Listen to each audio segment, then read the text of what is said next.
Hey there. Okay, so I'm gonna do this and I might cry. I might start feeling sick and stop this thing. I might get interrupted by family members who are just now waking up because this coronavirus has everybody using the excuse so they can sleep in. um, my name is Lacey, and my pastor at church on a Wednesday night, because of the social distancing and because we have to stay in and can't go out and spread the gospel physically, he has posed a challenge to all of the church members to give their testimony on Facebook in one form or another. And throughout the week, I've seen people going live. I've seen people type out long testimonies, and it's helping. I mean, people are reading it and it's helping. So when I first heard the challenge, I wanted to cry. I felt sick, like physically sick. And I thought about it the whole day. And every time I thought about it, I wanted to cry and I felt sick. That's just because I don't like remembering who I was before I got saved. I was not a good person. I thought I was.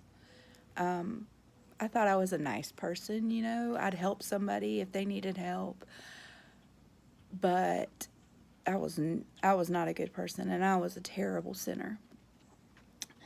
And so this challenge has the inner me screaming like a child, like, I'm not going to do this. You can't make me do this. I don't want to. I'm not going to do it. But I'm not that person anymore. And that's exactly why I need to do this. I know I have a lot of friends who aren't saved and are living in sin right now. And to be quite honest, it hurts me the thought of them dying and going to hell. So that's why I have to do this. So here goes. And I have it typed up. I prayed to God for Him to guide my words and help me know what to say so that this can help someone else. And so here goes. I didn't grow up in church like a lot of Christians. When I was a child, the only time I ever went to church was when my sisters and I would spend the night with my mama and papa, and we would go to church with them. But I didn't really get anything out of it then because, one, I was a kid, and I remember feeling bored out of my mind because we had to sit still and not move and not sing and not fidget. And so it didn't really, like, I never really listened to the message or the singing or any of that. Um, Growing up, I was a good kid. Like, I didn't do anything to get in trouble, especially in high school. I didn't party, I didn't drink, I didn't go out riding the roads like all of my friends did. I was focused, you know, I had focused on going to college and getting a good job and doing the things that I was supposed to do. All of that changed when I moved away from home to go to college. Um, my my first year in college, my best friend and I were old enough to not have to live in the dorm, so we rented an apartment. Our apartment became the party house. All of our friends who were living in the dorms would come over to our house, and we would find somebody to buy us beer. I mean, we'd drink, smoke weed. I mean, you name it. We went clubbing all the time. I mean, it was a party every day almost. And so I ended up, after my first year of college, I ended up flunking out of college. Yay, go me, right? And so found a good job that at the time I thought paid well, you know. And so we spent our money on beer and liquor and drugs and partied. And that's just how life was. I'm trying to find my place here. Um, you know, I thought those were fun times, and even now, remembering back on them, thinking about some of the situations that I put myself in because I was drunk off my butt or because I was blitzed out of my mind on whatever drug it was that I was taking, kind of kind of makes me feel a little bit nauseous because a lot of bad things could have happened to me, and there wouldn't have been anything I could do about it. Um, I had a mouth like a sailor. Terrible, terrible. Thinking back at some of the things that I said back then, I was, ugh. I would drop an F bomb quicker than a sailor would, and that's not how a lady should act. It's not how anyone should act, really.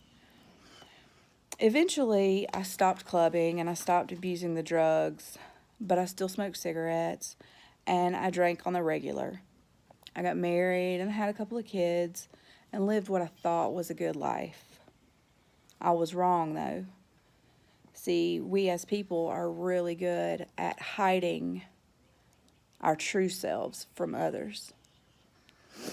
Even our close friends and loved ones, we can hide things from them, put on a smile, say everything's okay, and they believe it because as people we don't want to know the bad. We don't want to know what's bad that's going on in someone's life. I was battling something, and even my husband didn't even know what it was. He didn't have a clue. He thought that everything was fine. I was in a war with myself, fighting with myself internally, and everything came to a head at the end of August 2008. I found myself in a situation where I could have lost everything. I could have lost my job. I could have ended up in jail. Definitely could have lost my husband and my children, who mean the world to me. The shame of my situation had me contemplating suicide. I thought that everybody around me would be better off if I weren't here. But during that time, I was shown God's grace through several people. People that I had deceived, people that I had hurt, and people that would have had every right to turn their back on me. But they didn't. They opened their arms and they loved me and they forgave me for the wrong that I did. I still don't know how they loved me enough to do that, you know. I don't feel like I was worthy of that. It's this is why I don't like thinking about it too. You know, that was God working through them, and I didn't see it at the time. But my boss had been inviting me to Calvary Baptist Church for a long time. You should come to church. I'm not really feeling that. And the church is like literally in my backyard. I can run my golf cart to church. It's right behind my house. And, you know, we never really went to church. We didn't do... Sunday mornings consisted of waking up late and doing Waffle House for brunch and then chilling around the house or going to the river. You know, we didn't spend our Sundays in church. But Travis being one of the people who forgave me and loved me, I felt like I owed it to him to go to church. And so I did. One Sunday, it was the first Sunday in September of 2018. My family and I went to church, and my children loved it because they have an amazing children's church. My husband and I sat with Travis and his family, and I sat there with my hands clenching the chair the whole time. The singing, the words of the songs, and then the preaching. I felt this hold on me. Like I can't really explain it, but it was just like something was grabbing a hold of me. Something was holding on to me. And at the end of the service, the preacher did an invitation, basically calling for anyone who didn't know if they were saved or not to look up at him. And I did, because I knew I wasn't saved. And I knew that if I died, I was going to go to hell. And then after he asked for people to look up at him, he asked for them to come forward. And I sat there still in my seat. I couldn't move. I let the pride that I had, what if these people see me get up? What are they going to think about me if they know that I'm not saved? I couldn't move, so I stayed still. And during that week after that first Sunday, my husband and I had talked about it, and I told him, I was like, I need to go back. And so the following Sunday, we went back, and the same thing again, only this time I didn't look up. I couldn't look at the preacher because I felt like I was letting him down by not walking up there. But I stayed still in my seat, full of conviction. That's what it is, that feeling that I felt. Full of conviction, but unable to move. And so this rocked on for a few weeks. And then finally, on September 30th, 2018, the preacher called, and I ran to him. I felt hands on my back just pushing me toward him. I couldn't stop myself. And the preacher likes to say that I was saved long before I even held his hand. He said that I was asking God to save me sitting in my seat. And that may be true. But I went back in a room with Miss Beverly, and she read from me. She read parts of the Bible that would help me know and understand salvation. And so I sat there, and as I prayed the prayer out loud for God to be my Savior, it was like this huge weight just lifted off my shoulders. My past was gone. All of the sins that I had committed before, and believe me, there were many, they were just gone. And so my spirit felt lighter than it had when I was a kid. Our family started attending church every single time the doors were open.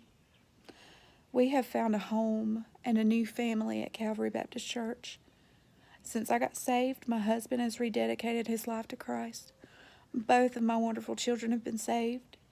That in itself is such a blessing, to know that when we die, we're all going to be reunited in heaven. And I have joined the church choir, which anybody who knew me back in middle school and high school, they know I love to sing. But it's probably been 20 years since I sang in front of anybody. I'd be hard pressed to sing along to a song in the radio in front of my husband. I don't know why. It's just maybe it's a shy thing. Maybe it's I don't know. But now I'm singing in the church choir, so everybody in there can hear me. Kind of makes me not want to do it. I don't know. I haven't quite worked up the courage yet to sing a special, but my sister's been pushing me to. She was like, you need to. I'm like, I don't think people want to hear me. But whatever, Since school started this year, I have been going to Bible college to learn more about my Bible, and that's been a blessing. To the way the preacher puts things in terms that everyday people today can understand. It's amazing. I still have the rest of this year and 2 more years, and then I'll graduate from that. Also, at the beginning of this year, I got talked into being one of the leaders for our Wednesday night kids program called Team Kids. So I help with that, and that's been an experience in itself. All those kids, wow. It's fun to see the recognition on their face, when they get it, when they come in and they remember that Bible verse, or they remember their books of the Bibles, and it's just like that aha on their face. It's awesome. And I get to help with that, and so that's cool. I'm happier now than I've ever been, and I'm not who I used to be. I'm not who I used to be.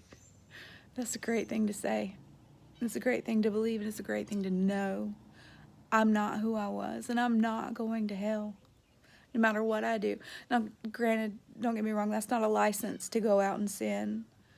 Because I'm saved, I want to do right. I want to do better. So I strive every day to not sin. Am I perfect? Lord, no. I'm not perfect. There has never been a perfect person save one, and he died on a cross for it. And so I know that I'm going to go out and I'm going to sin daily. And I know that God will forgive me for it. I don't want to sin. It happens. I'm not perfect.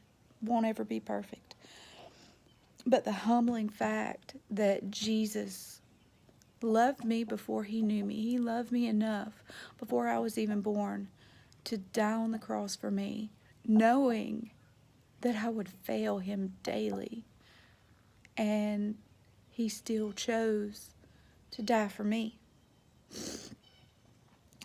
So that thought right there keeps me striving to walk the right path. I want to be on the path that leads me to him. Now, I hope that me saying this helps somebody. You know, even if you're living a life of sin right now, you don't have to die and go to hell. You could ask Jesus to be your Savior, and the world will turn around for you. He is all you need. He's all I need.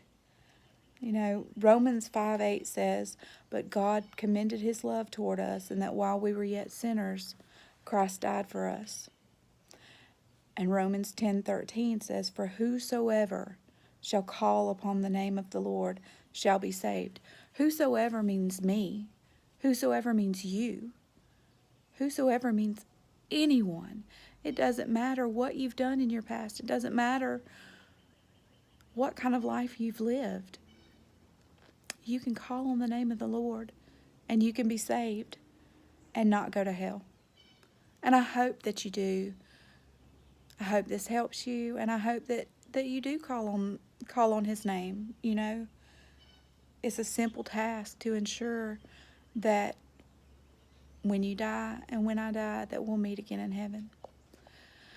All right, I think I've taken enough time, so bye.